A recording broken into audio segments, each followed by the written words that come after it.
Hello and welcome to the shed. It's your man in the shed, only Pete. Let's just move that back a bit so that it's not so bright over here and so dark over here.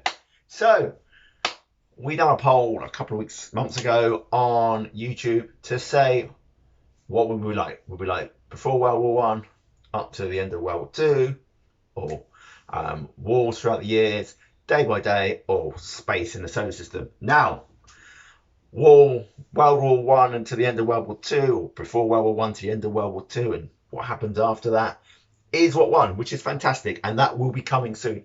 But I do have a love of the galaxy and the universe, so we're going to tackle some pseudoscience today. We are going to debunk the false science known as flat Earth. The Earth is a globe.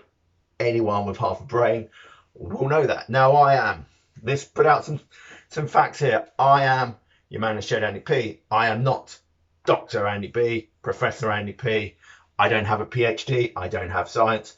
I don't have science to back me up. I just have common sense, and that is what we're going to use today. Okay.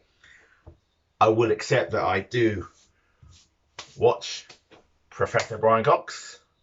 He's amazing. Professor Dave Explains, again, other things which I do watch, but I have my iPad and I have a few notes, and they're basic notes, and I can't come up with the speed of light is this, and I can't come up with how we weigh a planet. That isn't what this is about, okay? This is about a simple man who doesn't have a science degree, doesn't have a great knowledge of science. For example, I have a light and I push a button and the light comes on. Now, how that happens is electricity. How the electricity goes from there, it has a breaker so it stops it being on all the time. This I understand. And I understand I push that button and the light comes on. I understand I push a button and I go on to my video link and I push a button and on my phone it rings. Or it creates a video, which is what I'm using at the moment. So I'm using my phone as a camcorder, if you like, off of the old days. And it's amazing. And I have an iPad. Here's my iPad. And what this does is I write my little notes on there so I know roughly what to talk about on a video, because I'm a bit of a Burke and I would forget, and it would just be even more random than the random nonsense that we are saying. Anyway, so there was a TV program once called Star Trek, probably heard of it, and the start of it goes space, the final frontier. And whether you're a fan of Kirk or Picard, they both do the same basic saying, and it's memorable, and it's one of, if not the most iconic start to a science fiction TV program that there is. Personally, I prefer Doctor Who, but that's me, and that's not the point. The whole point is that it says face the final frontier. So we as a human species have been to the moon. We as a human species have been able to put satellites and telescopes and all sorts up into space. We have an international space station which goes around the world, and I couldn't tell you how quickly it goes around, but I do know that when the Russians put Sputnik in, it circumnavigated the world in 90 minutes. So I'm imagining the space station could be around that. I don't know. I'm just saying there, and I don't know, because I'm not claiming to be a scientist, and I don't work for NASA, and I don't know.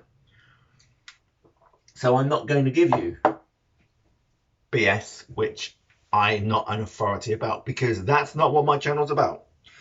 But we're going to debunk the flat earthers, and this is how we are going to do it.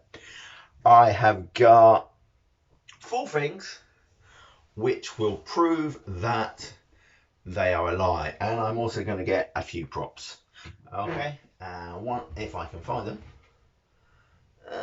we've hidden the stuff and we don't know where. Right, okay, doesn't matter. We can still use a prop. We're going to use a lid. Now, this is a lid. It's like any other lid, okay? It's a lid. It's a metallic lid. It's off a thing that we keep water in to keep it cool in the summer. It's like a jug, but it's we call it, but it doesn't matter. Anyway, so we're going to start with the shape of the moon. Okay, so few things with the moon to help me debunk flat earthers is one, the moon is tidal long. I know this from scientists, they've told me this, and you look up at the moon any day, it's the same side of the moon, which always faces no one. We don't know what, well, I'm sure we do. I'm sure there's been satellites go around there, so we do probably know what the dark side of the moon is. We certainly know what the surface of the moon that stays facing the Earth looks like. It doesn't change. So on a flat Earth model, which basically would be something like that. So the outside part here would be Antarctica, and in the center there would be the North Pole, which is very, very small on the flat Earth models. Sorry, just thought of something else I'm going to put in there as well. So the moon itself. Okay, so what is supposed to happen is they go around the world. I'm not sure which way, doesn't matter. But they go around the world, and on this side, over here, hello, you've got the sun. And on this side, hello, you've got the moon. So in the daytime, this part, so the part where my hand is over, has sunlight. The part which my hand isn't over has darkness. And as the sun, so let's have, here we go, this is the sun. The sun isn't as big as the Earth, apparently. And what it does is it stays, it's not as far away as 90 million miles, is it? Around there, roughly. Not sure. Again, not a scientist, don't know these exact figures. But it stays on this side of the Earth, whilst over here, it doesn't have any sun. How does that work? So, let's do an experiment, okay? Right. You're gonna like this one. This is me experiment then, okay? So, where are we? There we go. Right. So, you can see the Earth. This is the flat Earth. I'm going to turn the sun on, okay? And it lights up. Okay. Are we all accepting that it's lit up? So, if the sun was up there, or as they claim over there, so if I move it that way a bit, the whole Earth is still lit up. If I move it over that way a bit, it's still all lit up. So,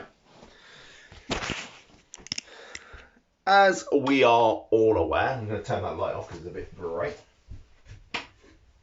Doesn't work like that, okay? Because we have night and day. We are not tidally locked to the moon, so, or tidally locked to the sun. So we don't always have daylight. We don't always have moonlight.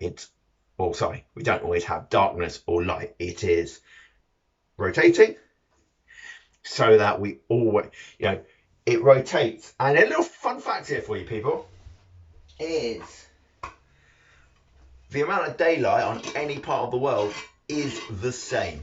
Okay, we do have clouds, we do have rain, we do accept that, but daytime is the same whether you're on the equator or whether you're in the North or South Pole, because the world is on an axis, it's always turning, but there's always sunlight.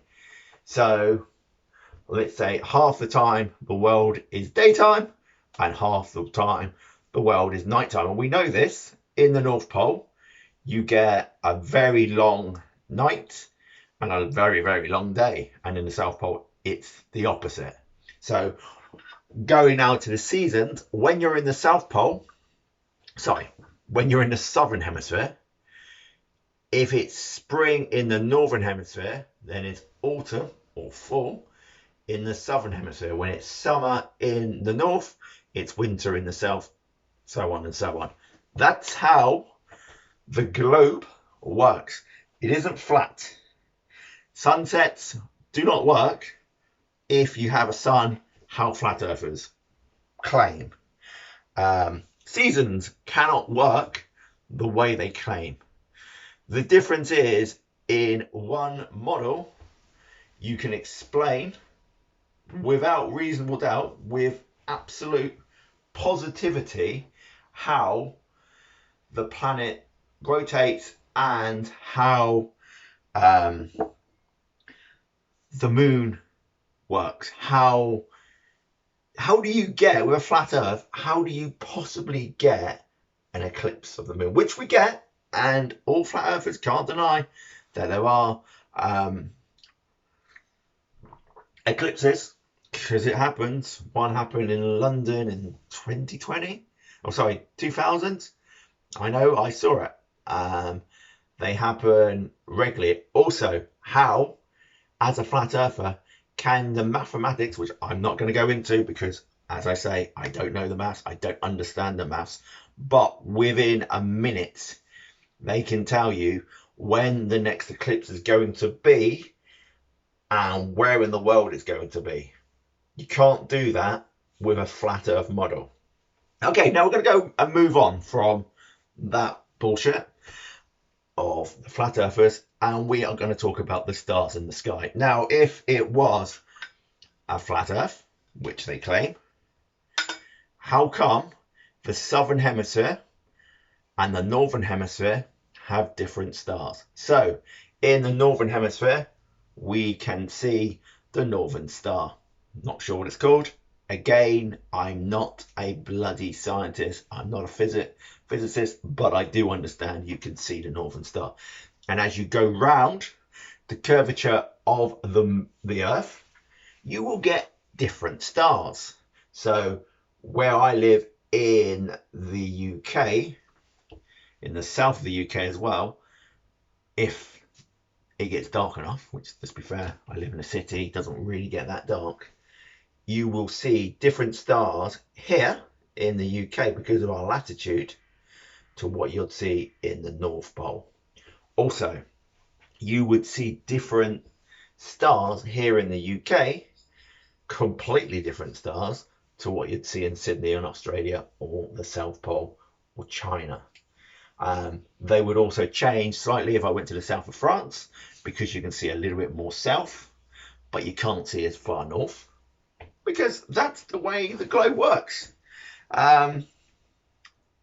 We've done seasons, we've done the moon, we've done sunsets, we've done the seasons, which I think I've already just said. But another one for you is aeroplanes. Now, they claim that nobody flies over Antarctica, because Antarctica is protected by NASA. If anyone gets too close to it, they're going to shoot you down, because they want to hide the other continents, like what was the one which sunk?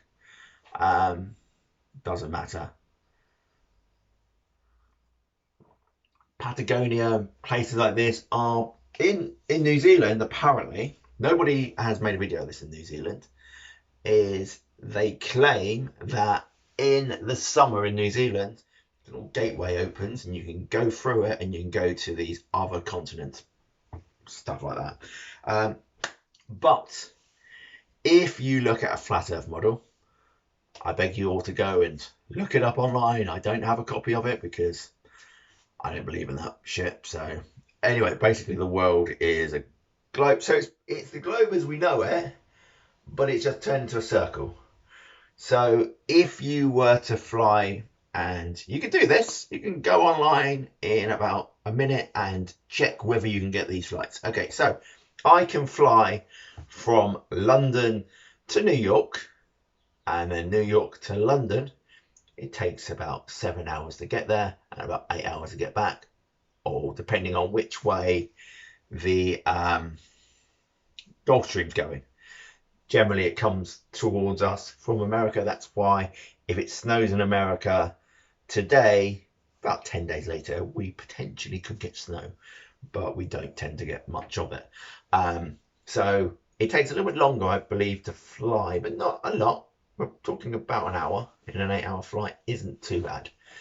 Now, I can fly, if I wanted to, from Sydney in Australia to South Africa or to somewhere in South America. Now, you can look up the times of these. Now, if the scale model which these people who believe in flat Earth were correct, your plane would have to be flying at such great speeds to be able to get it there in, say, 12 hours, compared to the small gap that would be to get from, let's say, the UK to London, because it's a lot smaller because of the model. Doesn't make sense. So there you go. Absolute tosh. Flat Earthers is not a fact. It is a pseudoscience. It isn't even science. It is just the biggest made up load of crap you could possibly do. This has been your man in a shed. No scientific background, no scientific idea, but I do believe that most scientists would, maybe not word it the way I did it, but agree with some of the ways I've explained how flat Earth is a load of todswaddle. Anyway, this has been your man in the shed. Please do not forget to like, share and subscribe, and I will see you soon for some more Space, the Final Frontier. See ya, pals.